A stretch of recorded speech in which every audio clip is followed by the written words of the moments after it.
नमस्कार, आदाब, सत श्री अकाल। इस वक्त हम मौजूद हैं गोरखपुर के अंदर और यहाँ पर आप देख सकते हैं कि इधर प्रकाश पर्व, गुरु नानक जी का प्रकाश पर्व 556वां प्रकाश पर्व बड़े धूमधाम से मनाया जा रहा है। उसकी शोभा यात्रा आज यहाँ पर निकली। आपको बताते चले, जटाशंकर गुरुद्वारे से ये शोभा यात्रा निकली है और गोरखपुर के प्रमुख सड़कों से, मार्गों से गुजरती हुई एक संदेश देती हुई भाईचारा का ये वापस जटाशंकर गुरुद्वारा पहुँचेगी। यहाँ पर हमारे साथ जटाशंकर गुरुद्वारा के अध्यक्ष जसपाल जी आइए, हम उनसे बात करते हैं। आज 556वां प्रकाश उत्सव की शोभा यात्रा निकली है, क्या कुछ संदेश देना चाहेंगे? वाहिगुरु जी का खालसा, वाहिगुरु जी की फतेह। श्री गुरु नानक महाराज जी का प्रकाश पर्व मनाया जा रहा है। 5 तारीख को मनाया जाएगा बहुत धूमधाम से। उसी उपलक्ष्य में ये शोभा यात्रा निकली हुई है, जो जटाशंकर गुरुद्वारे से चल के विजय चौक होते हुए, पुनः गोलघर होते हुए, टाउन हॉल होते हुए, रिटर्न देते हुए, धर्मशाला होते हुए गुरुद्वारा वापस जाएगी। वहाँ एक लंगर होगा। श्री गुरु नानक देव जी महाराज केवल सिखों के गुरु नहीं थी, उनकी शिक्षाएं केवल सिखों के लिए नहीं वरन पूरे विश्व के लिए हैं। उनकी शिक्षाओं पर चलकर हम एक स्वच्छ देश बना सकते हैं, जिसमें सभी लोग निर्भय होकर बिना किसी भेदभाव के रह सकते हैं। ये श्री गुरु नानक देव जी महाराज जी का कहना है। अव्वल अल्लाह नूरो पाया, कुदरत के सब बंदे, एक नूर दे सुख जुग जा, कौन भले को मंदे। यहाँ पर कोई भेदभाव नहीं होता है। श्री गुरु नानक देव महाराज जी ने पूरे विश्व को, उनका 3 मुख्य सिद्धांत थे, कर्म करो, वंश छको और किरत करो। मतलब काम कीजिए, बांट के खाइए और धर्म के रास्ते पर चलिए। इन शिक्षाओं को ग्रहण करते हुए, शिक्षाएं केवल सिखों के लिए नहीं है, पूरे विश्व के लिए है। तो मैं आप सबको इस प्रकाश पर्व की बधाई देता हूं और आप सबसे निवेदन करता हूं, 5 तारीख को हमारे गुरुद्वारा जटाशंकर में एक भव्य कार्यक्रम होगा, जिसमें आनंदपुर साहब, अमृतसर के हजूरी रागी जत्थे भाई परमदेव सिंह आ रहे हैं, जलंधर से भी आ रहे हैं और यूपी सिख मिशन हापुड़ से भी आ रहे हैं। आप आइए, उनके वचनों को सुनिए और लाभ उठाइए। श्री गुरु नानक महाराज जी के प्रकाश पर्व की आप सबको आपके चैनल के माध्यम से बहुत बहुत लाख लाख बधाई देता हूँ।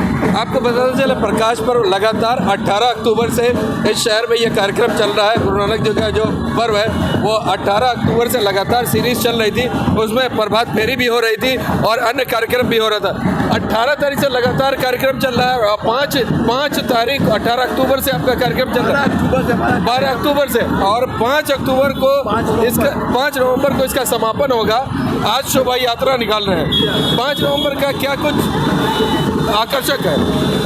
5 नवंबर को, 3 नवंबर को हमारा जो है, कल जो है सुबह श्री अखंड पाठ से प्रारंभ होंगे। शाम को रात्रि के दीवान में बच्चों का एक विशेष कार्यक्रम आयोजित है, जिसमें बच्चे अपने कार्यक्रम प्रस्तुत करेंगे, उनको हम लोग पुरस्कृत भी करेंगे। 4 तारीख को भी रात का एक विशेष दीवान सजाया गया है, जिसमें लंगर होगा, बाहर से आए हुए रागी जत्थे कीर्तन करेंगे। 5 तारीख को जो है प्रातःकालीन दीवान में श्री अखंड पाठ साहब की समाप्ति होगी। उसके बाद 10 बजे से एक विशेष दीवान सजाया जाएगा, जो 3 बजे तक चला जाएगा, जिसमें आनंदपुर साहब, केशगढ़ साहब के हजूरी रागी जत्था भाई सिमरनदीप सिंह जी, जलंधर से भाई हरदीप सिंह जी और लखनऊ से यूपी सिख मिशन हापुड़ से भाई जगजीत सिंह जी आ रहे हैं। वो अपने कथाओं द्वारा, प्रचारक द्वारा आप संगत को निहाल करेंगे। श्री गुरु नानक देव महाराज जी का प्रकाश पर्व हर वर्ष की भांति इस वर्ष भी बहुत धूमधाम से मनाया जा रहा है। 3 बजे के दीवान की समाप्ति होगी, 12 बजे से लंगर स्टार्ट हो जाएगा और उसके बाद रात्रि का एक विशेष दीवान पुनः सजाया जाएगा, जो 10 बजे तक चले जाएगा। आरती के उपरांत वहाँ भी लंगर होगा। मैं आप सब संतों से निवेदन करता हूँ कि आप गुरु घर में आएँ और लंगर ग्रहण करें, उनकी शिक्षाओं को सुने और गुरु घर की खुशियाँ प्राप्त करें। धन्यवाद। यहाँ पर आप लगातार देख सकते हैं कि महिलाओं की भी भागीदारी बहुत ज़्यादा यहाँ पर है। आइए, हम कुछ महिलाएं हैं, कुछ समाज सेवियाँ हैं, उनसे हम बात करते हैं, क्या कुछ उनका कहना है। आप कुछ कह रहे थे? हाँ जी, हमने कहा श्री गुरु नानक देव जी का जो सिख मिशन प्रचार था कि पूरा समाज एक है, कोई हिंदू नहीं है, कोई मुस्लिम नहीं, कोई सिख ईसाई नहीं है।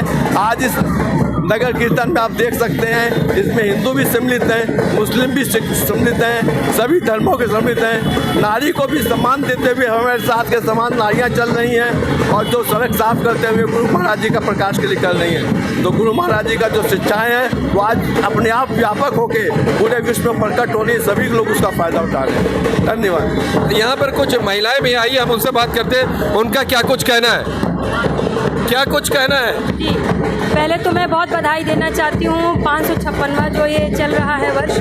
मैं बहुत आनंद के साथ आह्लादित होते हुए, गौरवान्वित होते हुए ये कहना चाहती हूँ कि अंकल सरदार जसपाल सिंह जी बिना किसी भेदभाव से प्रत्येक वर्ष ऐसे कार्यक्रम आयोजित करते हैं और न सिर्फ पुरुषों को बल्कि हम महिलाओं को भी अपनी बहनों की तरह सम्मान देते हुए कार्यक्रम में आमंत्रित करते हैं और हम लोग भी अपने परिवार से कीमती समय निकाल के आपके इस जलसे में शामिल होकर अपना समय देते हैं। हमें बहुत आभार है, धन्यवाद है और हमारी ऐसी शुभकामनाएं हैं कि आप स्वस्थ रहें, दीर्घायु रहें और इस तरह के समाज उपयोगी कार्य करते रहें। चलिए, यहाँ पर आपको बताते चले कि यहाँ पर हर धर्म के लोग मौजूद हैं। क्या हिंदू, क्या मुस्लिम, क्या सिख, क्या ईसाई, सारे धर्म, सारे प्रांत के लोग यहाँ पर मौजूद हैं। आइए उसमें हम बात करते हैं बाकी लोगों का क्या सोचना है। आप एक विशेष कम्युनिटी से ताल्लुक़ रखते हैं, आप इस जुलूस में शामिल हैं, क्या संदेश देने की कोशिश की जा रही है? देखिए, 556वां प्रकाश पर्व है गुरु नानक देव जी का और गुरु नानक देव जी ने जो शिक्षाएं दी वो समाज के सभी वर्गों के लिए था। उन्होंने हमेशा ये कहा कि आपसी मसावत, भाईचारे और सद्भावना को कैसे बढ़ावा दिया जाए। उनके साथ एक मर्दाना जी चलते थे जो मुस्लिम समुदाय से थे।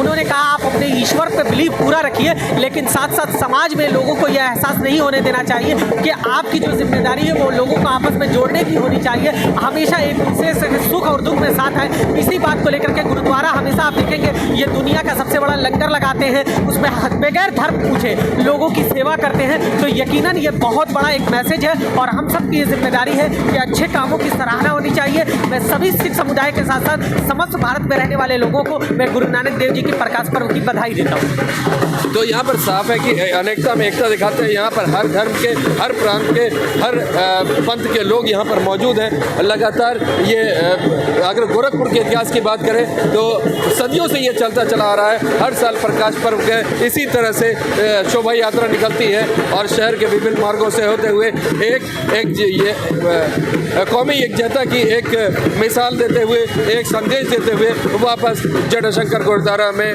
जाकर के समाप्त होती है। 5 तारीख को सबसे बड़ा पर्व है। 5 तारीख को मेन जो है पर्व है उसका रूपरेखा अध्यक्ष जी ने बताया है कि जो सवेरे से शुरू हो जाएगा और शाम तक चले रहेगा। हम बने रहेंगे, क्या अपडेट्स है वो आपको देते रहेंगे। आपका क्या कहना कमेंट बॉक्स में ज़रूर लिखिए। मैं मोहम्मद यूसुफ, गोरखपुर से, NDL नेशनल के लिए।